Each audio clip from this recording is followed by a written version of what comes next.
Oh, Sean Solid Steel and Sex Appeal Butler. And is there a Mr. Slay Burns there as well? Oh, you just making us feel all sorts of great over here.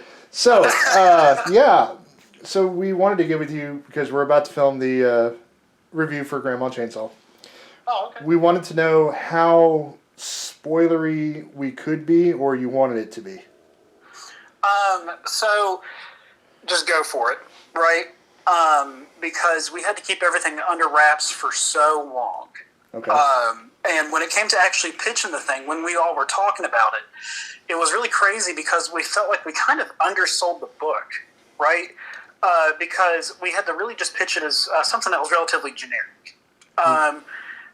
Just 4 friends that do this, so we didn't get a chance to really talk about some of the other stuff that you guys are going to talk about because it would have given away a huge surprise ending and just kind of other stuff that is going to leave some mystery for the next issues. So as long as you just tag it spoiler warning coming up, then you guys just go crazy.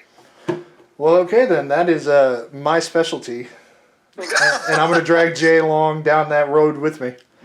Yeah, never not crazy, right? Nah, never not crazy. It's going to be totally crazy. Perfect. Well, awesome. Yeah, I look forward to seeing it. I can't wait. All right, brother. We'll talk to you soon. All right, bye, guys. Later.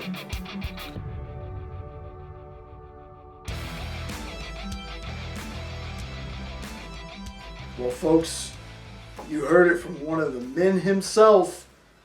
We are going to talk about this crazy, awesome horror comedy slasher book. Oh my God, this thing, whew. Dude, if you thought Pocus was awesome, my God. This is crazy. Oh, wow. If Pocus was awesome, this is just balls out Bonkers. crazy. Just bonkers. So yeah, The title pretty much says what it is, but like Alan said, when they were talking about it with literally everybody, they really, like you said, they undersold it because of what happens in this issue. We're going to dive into all of it, but it really does kind of start out, it's got a very cabin in the woods kind of feel to it right from the get-go. The 4 teens stop at this really crappy small town gas station, creepy attendant, this and that, and it's basically just, and it's literally, it's the 4 people all kind of bickering a little bit because they're lost. Yeah, and you find out one set of them are boyfriend and girlfriend, another set of them are girlfriend and girlfriend, one set of them is brother or twins. They're twins basically. Brother and sister. Then you get your harbinger, or how they called it on the stream when they talked about it, Scarecrow Man. Yeah. Pointing them in most likely the wrong direction. Yeah. And then instantly this dude melts. He melts. That's all you see. That's the sound I heard in my head with what was lettered on the page. The gore in this book is so damn good. And that's just the first 3 pages. Yeah. then we're traveling, and they're still bickering. It's like, well, this is your girlfriend. Well, it's your boyfriend. It's your brother. Like, and one, I can't remember their names. I'm so excited to talk about this book. I forgot all their names. Yeah. So we're just gonna say the blonde one. Yes.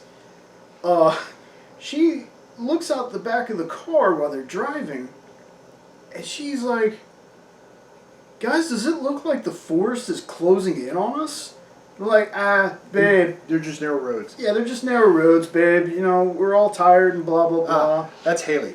I remember, Haley. That's the one name I can remember now. Haley. And we'll explain why I can remember Haley here in a little bit. Oh, that's right. Yeah, I got you now. Okay. So they're going down the road and they get a flat. Is that what happens? Yeah, basically you see them hit something and they go, what was that? Blew a tire.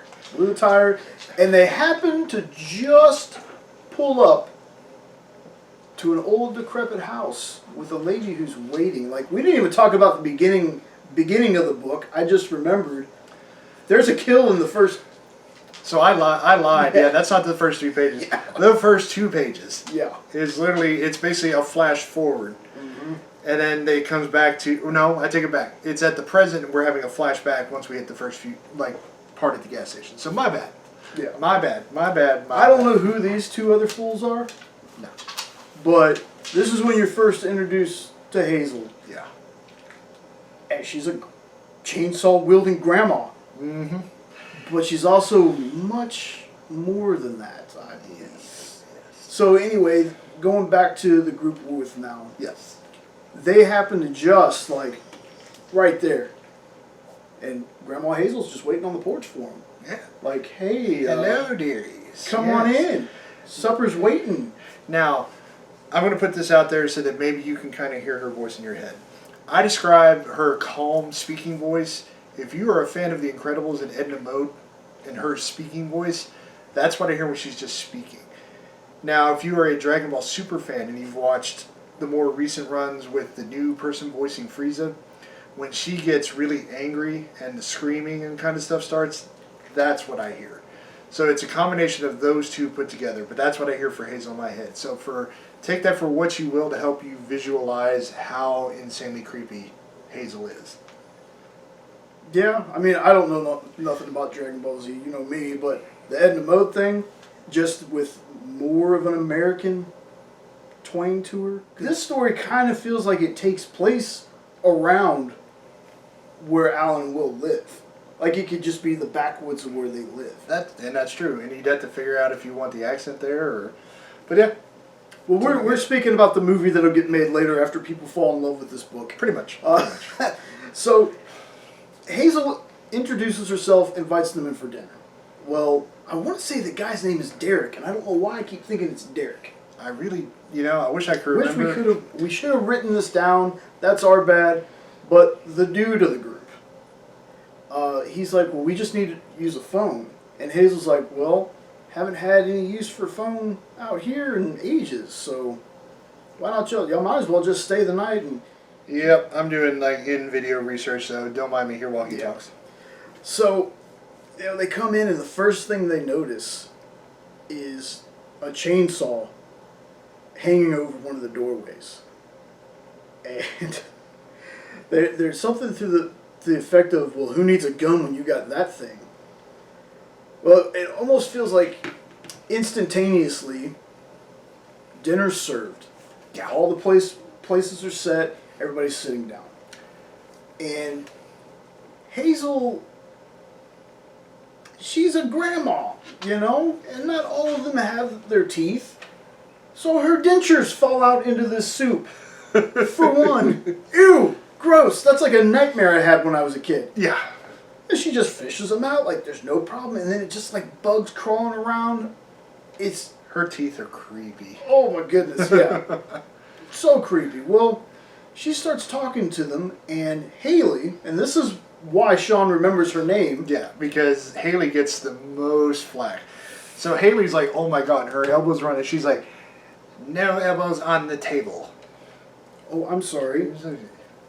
And blah, blah, and so yeah, this is where the temper starts kind of coming out a little bit. I don't know what it's like where you're from, but here we have a little thing called manners. And Gabby, who is the twin sister, kind of smarts off here. That's the only other name I could find while I was doing my little doodling. So she smarts, she goes, excuse me, kind of like your denture's falling out, and that's when the temper flares, and she goes, Haley! I said, and it just goes all south from here. Yeah. And they're just basically Dinner's over. Dinner's over because they're just giving her, for lack of a better term, they're smarting off back. We'll just word it like that. Yeah. And she's not happy. And dinner's over. It almost seems like she's about ready to go into a rage, and you kind of see her kind of collect herself. And she goes, okay, first room up on the left and on the right. Beds are already made. And she just leaves it at that. Mm-hmm. And flash forward a little bit to Haley and the boyfriend sitting in there. They're all like cuddly and stuff. Again, kind of cabin in the woods vibe going on here. Creepy arm reaching up from under Nope, the wrong bed. room. That's the other room. Okay. That's the other room. There's still something creepy happening in that panel, though. Hazel's like creeping in the corner of the window. Yeah, I think so. Okay. And so, but they're talking like, can you believe how she spoke to me? Well, and again, the boyfriend is just trying to be like, she's just an old lady set in her ways. He's just trying to be that person that's, trying to find just like, hey, look, blah, blah, blah. No, I really thought she was going to hurt me. Boy, were you spot on. Yeah. So basically she's just like, all right, I'm going to go to the bathroom. He goes, oh, hurry back. You don't want Grandma Hazel to catch you out after bed. And she's like, whatever. Yeah. Flash forward to the other room with Gabby and her girlfriend. And the two of them are having their conversation with, could you believe how she spoke to Haley? And she's like, oh, now all of a sudden you like Haley?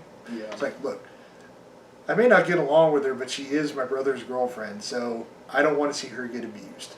Yeah. And you see, this is where, Jay, go ahead and insert There's your... the creepy hand coming up from under the bed. And then all of a sudden you see this, ah!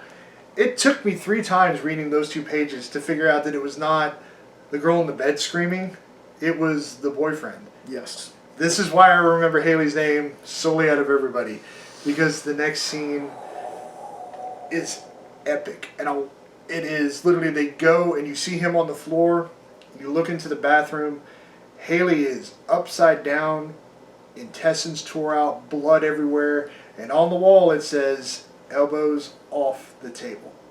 And it looks like her arm right about there has been ripped out, Yeah, ripped off and like stabbed in her stomach. Is, you want to talk one of the craziest panels you've ever seen. So good. This is why I say Brian is in his element in this book, because, and I'm gonna go ahead and say this now, if you get a chance to find Brian Belando on like Instagram, do it. You will see what he draws just in his free time. Brian's knack for horror stuff, he's drawn some characters and stuff that really are the stuff of nightmares. And he, like I said, this was a book where he was going to shine. Yes. And yeah. And then Jason, like I said, the two of them at this point, It's a dream team. It's a dream team of a pencil and inks and a colorist, but they both can do either one. Like, but for whatever reason, it's literally, it's almost like the same person is doing it. That's literally how in sync the two of them are. You'd think that it was one person doing it all. Yeah, so great. So then the 3 of them are like, nah, we're getting out of here. Mm-hmm. Start running down the stairs. And I think at that time, you really start seeing Hazel doing things. Yep, because I got to come back, because there is one really creepy thing before the whole hand scene happens, and that is Haley's in the bathroom, and you see this super creepy thing pop out of the darkness that says cleanliness is next to godliness. Yep. And then that next part happens, and that is another creepy scene. Yeah. That is part of where Alan says they undersold the book, because, and I told him when I read this, I said I should have known that this was a lot more than just some angry grandma with a chainsaw. Not a normal human. Yeah. There was something more here, and when that particular panel itself hit, I was like, okay, there's where the supernatural really starts entering in, along with all the creepy other stuff that was happening. I was like, okay, now I get it. For whatever reason, why I thought it was going to be that simple, I don't know. Maybe because when it comes to horror stuff, I am really a newbie, so I oversimplify things. And yeah, it never is that simple. And I've got to start learning that, especially with Alan and Will. Yeah. There's always way more depth to a character than what they're going to tell you sometimes. Yeah. So now the 3 of them are trying to get out of there. Now, before I explain this next kill, there's a little part in the beginning that I kind of left out. Gabby is her name? Yes. Is Gabby the girlfriend? No, Haley is the girlfriend. Well, I'm talking about the other girlfriend. I don't know the other girlfriend's name. And I wish we would have figured out. I'm not really entirely sure if they said all the names. If they did, then I apologize, but I really should have wrote down the character. We were just so excited to get this out. We didn't know how spoilery we were going to get. But one of the girls in here vapes. Okay? Felt like a personal attack to somebody who vapes, but it's okay. It's all right. I digress on that. But, she was like, well, it's better than smoking. But, yeah, well, at least I don't smoke anymore. Yeah, not anymore. And this is a constant theme with her and her girlfriend while we're with them. It's kind of like a weird little argument thing that gets thrown out when they're talking about pretty much anything, it feels like. Yeah. Well, anyway, now that I've set that up, you might be able to tell where I'm going with this one. They're running down the stairs, and you see a hand grab the girlfriend and just pull her into the darkness. Yeah. And the next thing you see is a set of lungs being thrown to one of the twins. So far, it's just the twins that survive. Yeah. But she catches... So he just saw his girlfriend eviscerated, stabbed with her own elbow. She just caught her girlfriend's lungs. I mean, when I saw that, I was like, dude, what? Ripped her lungs out. Crazy. And then she says something else, and I can't remember. Like I said, most of the time when I read something, I was so excited to do this review, I probably forgot everything at this point. But some things stick out, and I'm sorry. Seeing a set of lungs come flying out of the dark, they stick with you. Those are the gory details that really stick with the person. Stick with you. And of course, at this point, they're like, "Oh, you know, of course, we'll leave this language to be kid friendly for now." But basically, they're like, "Oh, F no!" This, and you see them throw something through the window, and they jump out. Which to me felt like a very big homage to Texas Chainsaw Massacre. A little bit, yeah, I agree. And this, up to this point, this book has literally been very slasher horror. At this point now, this is where the comedy that Alan and Will are also known for comes into play, and it's hysterical. Jay, go ahead, bro. You've got this down to a T. We meet what is possibly my favorite character that I hate to death in comics. Yes. His name is Fury Chan. You want to talk about neckbeard, incel, virgin, doth lady protest, just doucheness. This dude is not just a douche canoe, he's a douche barge. Yes. Okay? Overweight, has like a dollar store samurai sword, trench coat, fedora, half bald under the hat. He's just missing a ponytail. And that's not a knock on folks with ponytails that are half bald. I know a lot of them, they're great people. But this dude is written for you to hate him. And I do. As soon as this dude opens his mouth, I'm like, bro, I hate you so much. Yeah. Like, for real. And he's trying to talk to the two of them, and he's like, Oh my goodness. he's like, move aside, puny whatever. It's like, maiden. The maiden is under my protection now. Yes, and Oh, has to do this. jeez. He's like, and Haley, not Haley, the sister's just like, he's my brother. And I think she actually says, you douchebag or something, or dumbass, something like that. And then he goes, and you're with what? And he goes, and you see him go, the Dead Squad, are you hard of hearing? And then we meet the rest of them. They all jump down out of the trees, and the one is just kind of like, oh, hey. And then, for me, anyways, my other favorite, there's a boyfriend and girlfriend. He comes down, he's like, yeah, and she's like, oh my god, my boyfriend's so hot. Did that look cool, babe? Yeah, it's like, oh my god, you nailed our intros, babe. It's like, I could see all this in my head. I'm dying laughing. Now, the one thing I won't spoil for you is DEAD stands for something. It's D-E-A-D. It stands for something. Yes. But we're not going to tell you. We're not going to tell you. No, you have to buy the book and find out. And then buy issue 2, 3, 4, 5, 6, however many, whatever it takes to get them to a Netflix miniseries, something like that. Whatever's going to take, Like this, this is like the Wish version of X-Force mixed with like the lamest people from the Kick-Ass movies. Pretty much, yeah. I mean, Fury Chan he is that dude. He is Cartman in human form. He does these mental gymnastics that makes him think he's so much cooler and so much more badass than he actually is. I mean, this dude is out here talking like Shakespeare in the Park, like he's Thor. Yeah. Okay?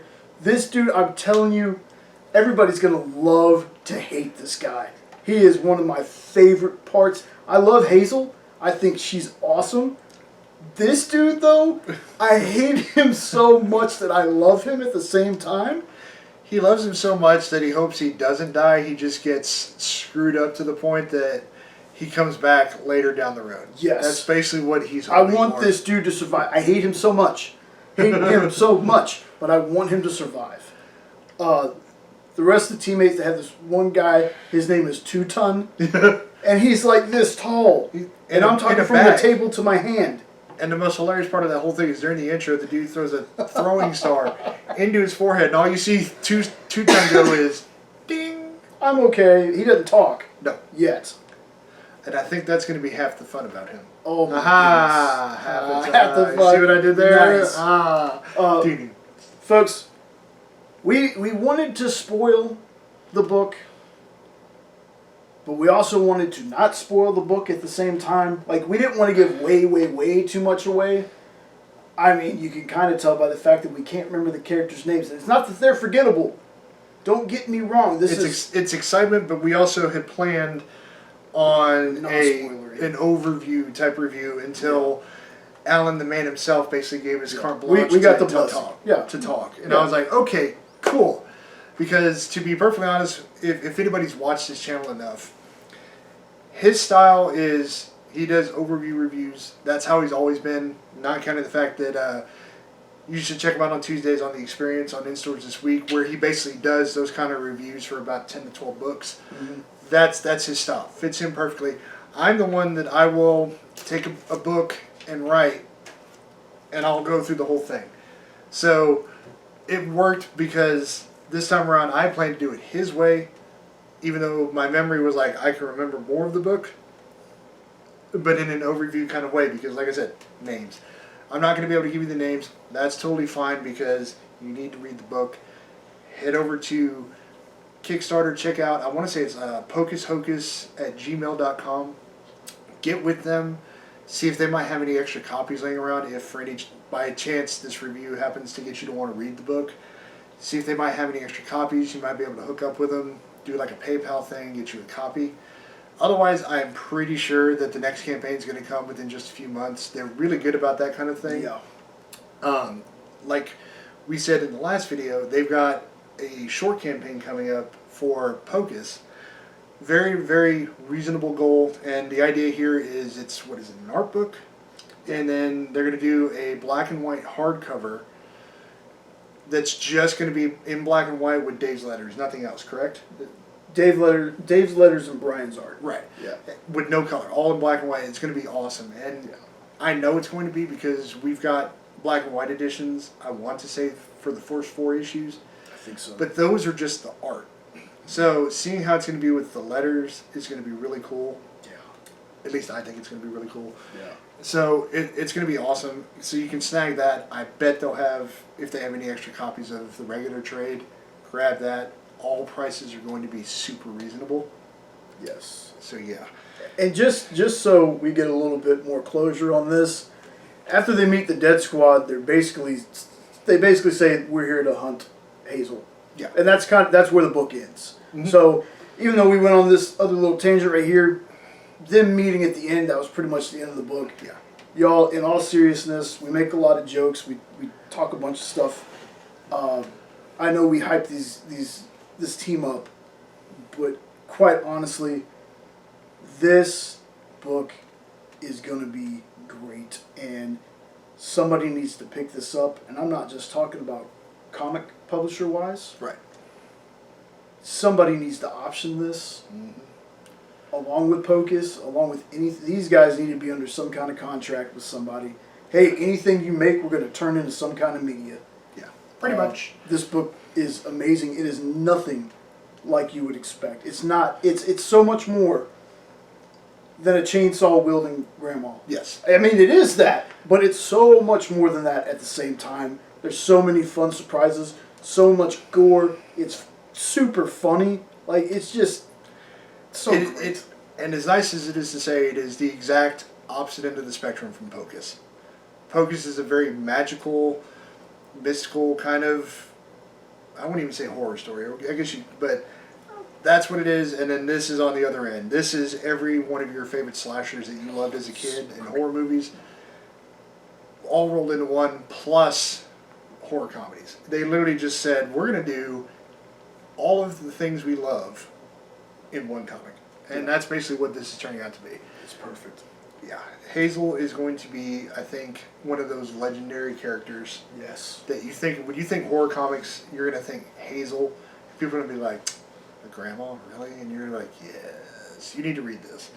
So yeah, we will get with Will and Alan just to make sure if there's a way that you can email them and check out if they've got any extra copies of this book to sell individually. I'm pretty sure they will be perfectly open to having messages.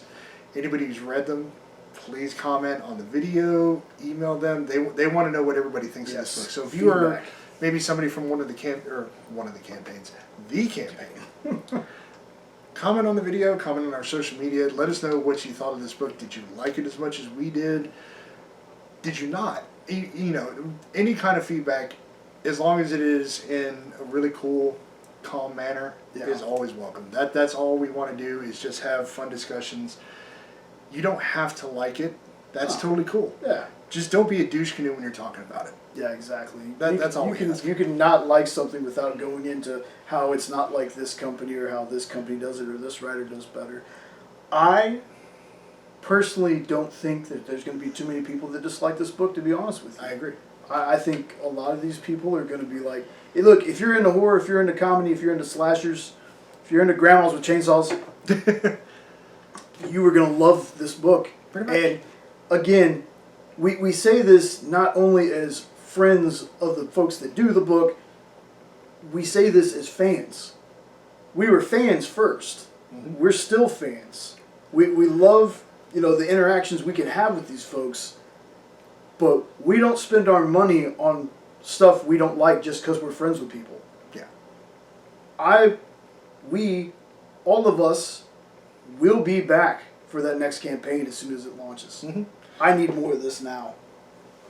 And just kind of to finish off on his tangent, even if you are my friend, if I don't like it, no offense, I'm not going to buy it. That's how much, when I believe in something, I will believe in it 150%, and I will shove it in your face. Yeah.